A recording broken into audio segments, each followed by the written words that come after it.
마가복음 11장 11에서 19절 말씀입니다. 예수께서 예루살렘에 이르러 성전에 들어가사 모든 것을 둘러보시고 때가 이미 저물매 12제자를 데리시고 베다니에 나가시니라. 이튿날 그들이 베다니에서 나왔을 때에 예수께서 시장하신지라. 멀리서 잎석이 있는 한 무화과 나무를 보시고 혹 그 나무에 무엇이 있을까 하여 가셨더니 가서 보신즉 잎사귀 외에 아무것도 없더라. 이는 무화과의 때가 아님이라. 예수께서 나무에게 말씀하여 이르시되 이제부터 영원토록 사람이 내게서 열매를 따먹지 못하리라 하시니 제자들이 이를 듣더라. 사랑하는 형제 여러분, 4월 11일 월요일 고난주간 저녁 묵상에 오신 것을 환영합니다. 예수님은 유월절 양처럼 언약의 피를 뿌리기 위해 공생의 마지막 유월절이 다가오자 예루살렘에 입성하셨습니다. 어제 종려주일이 예루살렘 입성일이고 입성 때에 무리가 종려나무 가지를 흔들며 왕이신 예수님을 환영했기에 종려주일이라고 합니다. 종려주일, 예루살렘 입성이 있는 것은 유월절이 있을 것이기에 있는 것입니다. 유월절은 그리스도가 언약의 피 뿌리실 것을 예고적으로 기념한 명절입니다. 유월절 자체가 십자가 사역에 대한 예언인 것이죠. 사실 구약 성경 전체가 그리스도에 대한 총체적 예언이라고 말할 수 있습니다. 오늘은 성전을 둘러보시고 성전 권력의 타락을 꾸짖으시는데요. 성전 역시 성전 자체가 목적이 아니라 예표입니다. 하나님의 임재가 있는 곳, 하나님을 만나는 곳이 성전이죠. 장소적 시스템으로 주셨지만 그 본질은 그리스도를 의미합니다. 그리스도를 통해서만 하나님을 만난다는 것을 성막 제도를 통해 계시하신 것이거든요. 제단의 피를 들고 성소로 들어가는 곳, 즉 그리스도의 보혈로 뿌림을 받아서 하나님을 만나는 곳이죠. 제단의 불로 성소에서 향을 피우죠. 기도의 향을 올리는 것은 제물 대신 그리스도의 이름으로만 올려드려지는 것입니다. 그래서 번제단의 불로만 성소의 향은 피워 올리는 것입니다. 번제단에 흠없는 짐승의 제물에 피를 흘린 그 번제단의 불로만 말입니다. 하나님은 오직 예수 그리스도의 이름으로 올려드리는 기도만 받으십니다. 성막 또는 성전은 바로 그리스도 예수님을 예표하는 시스템입니다. 그런데 성전 권력 때문에 이스라엘의 종교적 실상은 처참한 지경이 되고 말았습니다. 그래서 꾸짖으심이 필요했습니다.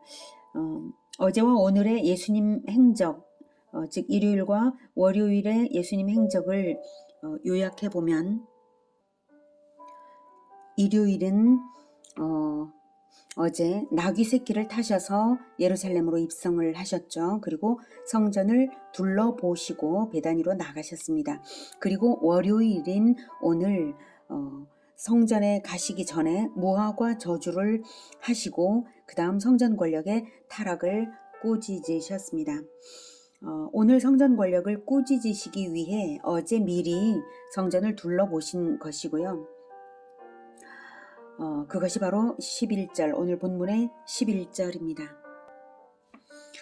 예수께서 예루살렘에 이르러 성전에 들어가서 모든 것을 둘러보시고 때가 이미 저물매 12제자를 데리시고 베다니에 나가시니라. 고난주간 동안 몇 번 머무르신 숙소가 베다니에 있었는데요. 나사로 남매의 집이었을 거예요. 감람산을 사이에 두고 서쪽은 성전, 동쪽은 베다니입니다. 그리고 가까이에 벳박의 마을이 있어요. 지도를 한번 보죠. 네, 이것이 예루살렘이고요. 여기에 예루살렘 성전이 있습니다. 여기가 감람산이고요. 여기는 골짜기입니다. 마을이 있죠. 여기 베다니, 벳박에, 그리고 이 감람산을 사이에 두고 동쪽이 베다니, 서쪽이 성전입니다. 이 두 마을의 이름 베다니와 벳박에는 둘 다 무화과의 집이라는 뜻인데요. 베다니는 베테헤나, 베다를 베다니라고 우리 발음으로 그렇고요.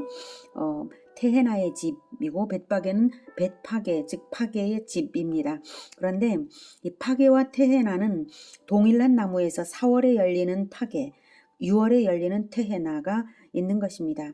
이스라엘의 무화과 나무는 특이하게도 이렇게 1년에 2번 열매를 맺습니다. 근데 이게 아마도 4월에 열리는 열매는 이렇게 뭐 작고 보잘것없으리라고 생각이 됩니다. 맛이 없다고 해요. 파게입니다. 그런데 그 파게가 있어야만 파게가 열리지 않는 나무는 테헤나도 6월에 열리지 않습니다. 근데 이런 파게가 열려야만 이 파게를 따내어 버리고 나서 거기에 다시 이제 테헤나가 많이 열린다고 합니다. 4월에 파게가 열릴 때 관리를 잘해주면 6월에 테헤나가 맛있게 열리고 10월까지 수확이 풍성하게 이어집니다. 근데 이 파게가 없다면 열리지 않으면 6월에도 테헤나가 열리지 않으니까 파게가 있느냐 없느냐는 테헤나가 열릴 것인가 하는 것을 알 수 있는 그 기준이 되죠. 파게가 잘 열려야 하는데요. 파게를 따내어 버려야 테헤나가 맛있게 잘 열려서 테헤나 수확을 잘 하려면 파게를 따내야 되는데 주인들은 이제 가난한 사람들이 파게를 따먹는 것을 그래서 환영합니다. 그래서 파게는 가난한 사람들에게는 정말 반가운 열매죠. 파게와 테헤나를 구분하는 이유는 우리 한글 성경에는 구분 없이 무화과라고 번역을 했기에 오해가 발생되어서인데요. 13절에 이는 무화과의 때가 아님이라 라고 했을 때 이 무화과는 테헤나의 때가 아님이라 라는 말입니다. 즉 파게의 때라는 것이죠. 이것을 알면 예수님의 행동이 이해가 됩니다. 12절에 이튿날 그들이 베다니에서 나왔을 때에 예수께서 시장하신지라 멀리서 잎사귀 있는 한 무화과 나무를 보시고 잎사귀가 무성한 나무를 보신 거예요. 혹 그 나무에 무엇이 있을까 하여 가셨더니 지금은 4월이니까 파게가 있을까 하여 가신 것이고 가서 보신즉 잎사귀 외에 아무것도 없더라. 이는 테헤나의 때가 아님이라 즉 테헤나의 때가 아니라 파게의 때였기 때문에 예수님께서 파게를 얻으시기 위해서 가셨는데 아무것도 없었다라고 하는 것입니다. 그래서 테헤나의 때가 아닌 파게의 때라서 비정상인 나무였다라고 하는 의미입니다. 그래서 여기서 멀리서 보기에도 잎사귀가 무성하여서 파게가 있을 법한 나무였는데도 없었던 것이죠. 예수님은 모든 것을 아시기 때문에 파게가 있는지 없는지를 이미 아시고 이런 행동을 하신 것입니다. 그리고 40일 금식도 하셨던 분이라서 겨우 한 끼를 못 참아서 이렇게 무화과 열매를 굳이 먹으려고 그렇게 하실 분도 아니십니다. 그런데 짐짓 하신 거죠. 12절에 시장하신 듯이. 그리고 혹 그 나무에 무엇이 있을까 하여 보시는 이 행동. 이 행동은 사실은요 14절에 말하는 것처럼 제자들이 이를 들으라고 제자들이 보고 깨달으라고 제자들에게 퍼포먼스로서 사건 비유를 주시고 계신 것입니다. 시청각 교육이었던 것이죠. 가르치시고자 하신 주제가 무엇이었을까요? 14절을 보죠. 예수께서 나무에게 말씀하여 이르시되 이제부터 영원토록 사람이 내게서 열매를 따먹지 못하리라 하시니 제자들이 이를 듣더라. 첫 열매가 없으면 영원히 열매를 낼 수 없다. 이 말씀 아니겠습니까? 파게가 없으면 테헤나가 없으니까. 그런데 지금 예수님께서 이 열매 없는 파게 없는 무화과 나무를 저주하고 계시죠. 그러니까 이번 한 해에 테헤나만 없을 것을 말씀하시는 것이 아니라 영원토록 사람이 내게서 열매를 따먹지 못하리라. 이렇게 저주하신 것입니다. 첫 열매가 없으면 모든 열매가 없다. 이렇게 말씀하시는 것입니다. 당연합니다. 4월 파게가 없으면 6월 테헤나가 없듯이 파게와 같은 열매일지라도 열매를 내야죠. 아니 오히려 파게를 내므로써 가난한 사람들을 위한 열매를 내는 무화과 나무만 계속적인 테헤나 열매를 낼 수 있는 것입니다. 이 가르침을 제자들에게 주고 계신 것입니다. 그걸 굳이 퍼포먼스까지 왜 하실까요? 네. 퍼포먼스까지 할 만큼 중요한 일인 것이 두 가지 이유입니다. 첫째, 모든 과실나무가 과실을 맺어야 하듯이 모든 인생에게 하나님이 선한 열매를 바라신다는 점입니다. 왜? 하나님은 인간을 하나님의 형상으로 지으셨지 않습니까? 아들로 낳으신 것입니다. 하나님의 형상이니까요.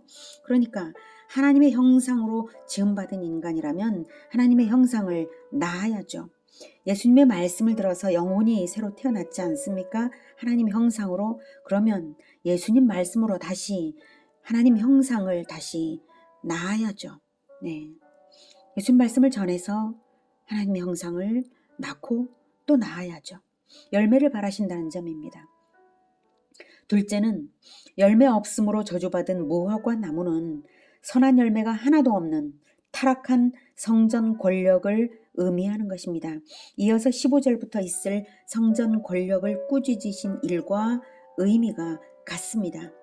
호세아 9장 10절을 보면 무화과의 첫 열매 파괴를 기다리는 가난한 자처럼 하나님이 이스라엘에게 선한 열매를 기다리신 것을 알 수가 있습니다.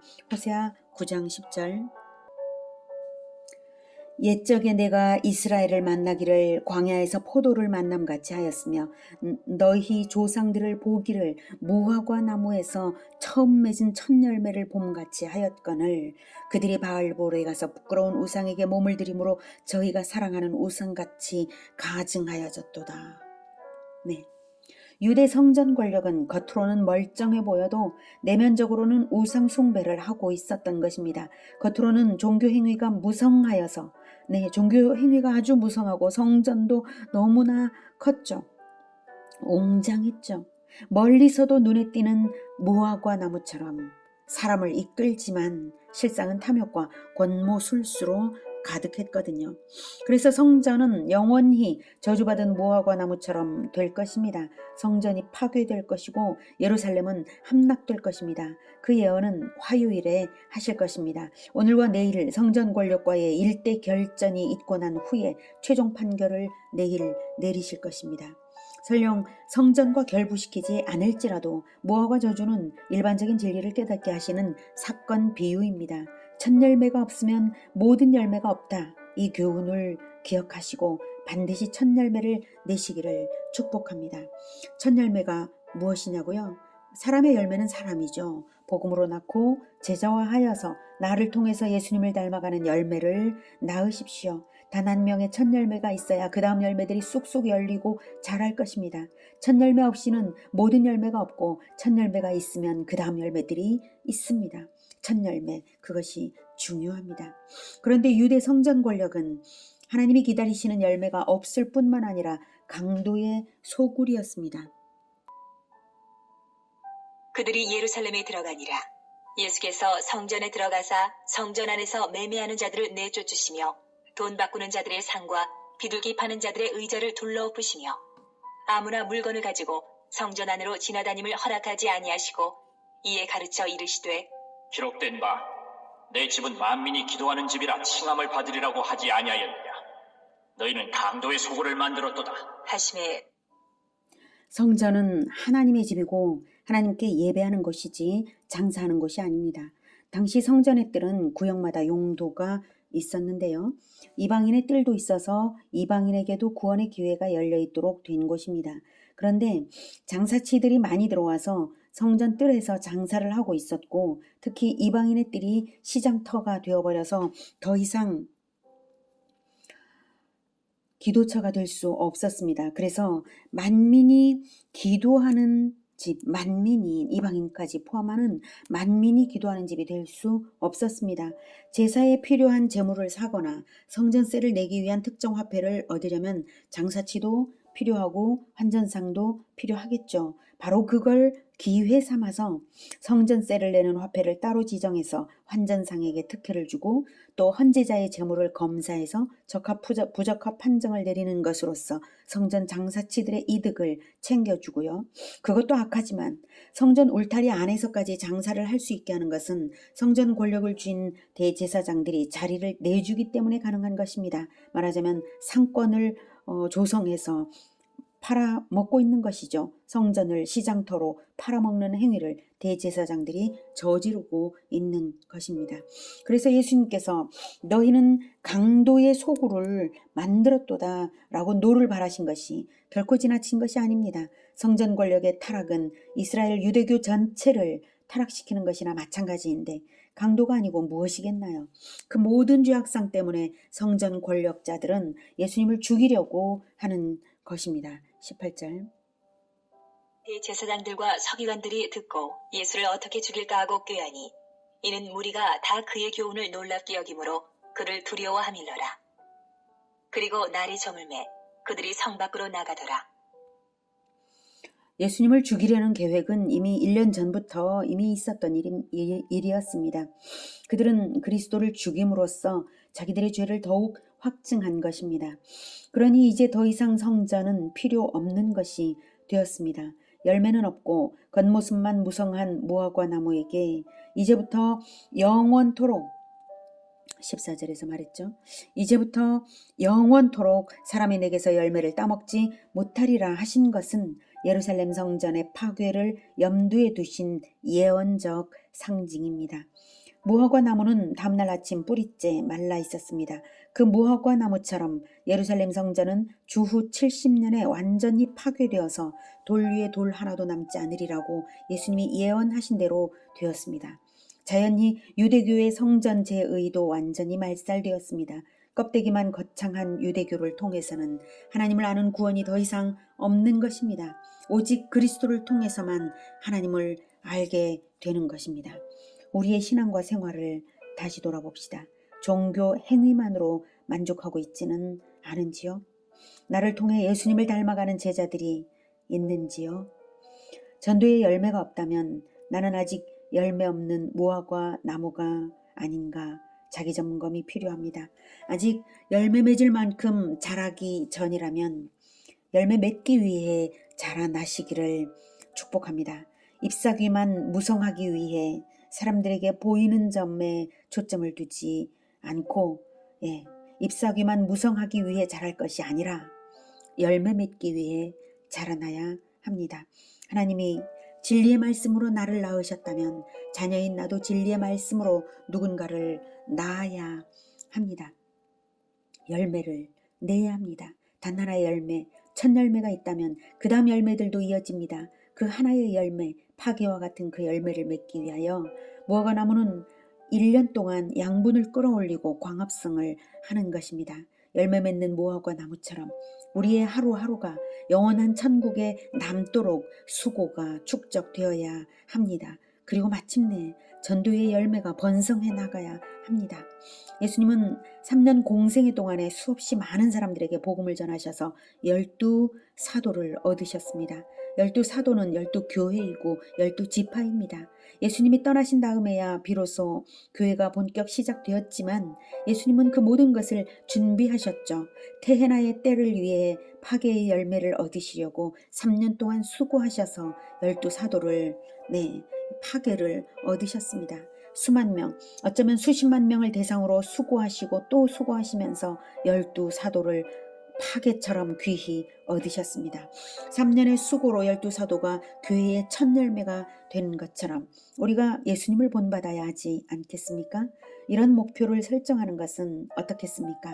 목회자나 사역자라면 3년의 12제자, 평신도라면 30년의 12제자 세워내는 것이 어떻습니까? 불가능할까요?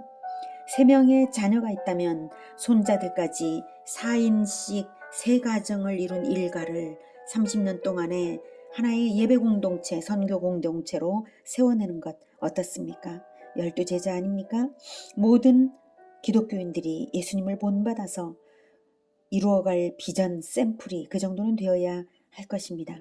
그것으로서 파괴와 같은 첫 열매를 삼는다면 태해나의 때, 번성의 때가 반드시 올 것이고 그것이 하나님의 축복이고 영광이 될 것입니다. 그런 축복의 때를 바라시고 결단하시는 시간 되시기를 기원합니다. 기도하겠습니다.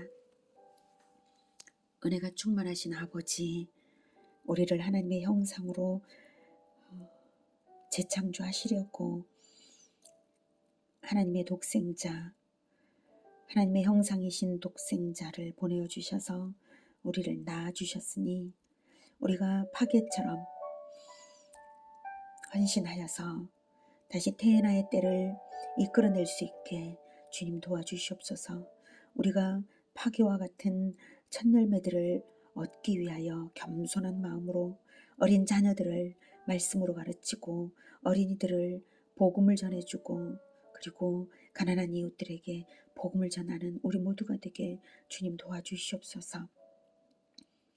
겸손하게 열매를 맺으면서 마침내 하나님의 은혜로 하나님께서 주시는 복으로 말미암아 번성의 때를 꼭 맞이할 수 있기를 기대하며 주님을 의지하겠습니다.